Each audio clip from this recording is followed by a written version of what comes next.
Hi മക്കളെ, സൗണ്ടിൽ നിന്നും ഇതേപോലൊരു ചോദ്യം എക്സാമിന് ഉറപ്പാണ്. ക്വസ്റ്റ്യൻ വായിച്ചു നോക്ക്. ഒരു സോണാർ ഉണ്ട് കേട്ടോ, അതിൽ നിന്നും 0.4 സെക്കൻഡ് കൊണ്ട് എന്ത് സംഭവിച്ചിട്ടുണ്ട്? ഈ സൗണ്ട് തിരിച്ചു വന്നിട്ടുണ്ട് കേട്ടോ. അതിൻ്റെ സ്പീഡൊക്കെ ഉണ്ട് 1522 ആണ്. അപ്പോൾ എന്താ കണ്ടുപിടിക്കേണ്ടത്? ഡെപ്ത് ഓഫ് ദ സീ കണ്ടുപിടിക്കണം. ഓക്കെ, അതായത് ഇവിടെ സോണാർ നമ്മൾ നേരെ ഇങ്ങനെ പോയിട്ട് തിരിച്ചിങ്ങനെ വന്നു 0.4 സെക്കൻഡ്. അപ്പോൾ ടൈം നമുക്ക് കിട്ടി 0.4 സെക്കൻഡ്.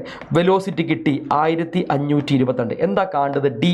താഴെ പോയി ഇങ്ങോട്ടേക്ക് വന്നു, താഴെ പോയി ഇങ്ങോട്ടേക്ക് വന്നു. രണ്ട് ടൈമിൽ 2D ഉണ്ട്. അപ്പോൾ 2D is equal to VT ആണ് കിട്ടുക മക്കളെ. അപ്പോൾ D is equal to VT/2 ആണ് കിട്ടുക. നേരെ വാല്യൂ കൊടുത്താൽ നിങ്ങൾക്ക് എന്താ കിട്ടുക? 1522 ഇൻറ്റു ടൈം എത്രയാണ്? 0.4 ഡിവൈഡഡ് ബൈ 2 എന്ന് നിങ്ങൾക്ക് കിട്ടും. ശരിയല്ലേ? അപ്പോൾ നമുക്ക് 1522 ഇൻറ്റു 0.4 608.8/2 എന്ന് കിട്ടും. ഉത്തരം എത്രയാണ്? അപ്പോൾ 304.4 മീറ്റർ ആണ് മക്കളെ. ചെയ്ത് കണ്ടുപിടിക്കാൻ വളരെ സിമ്പിളാണ്.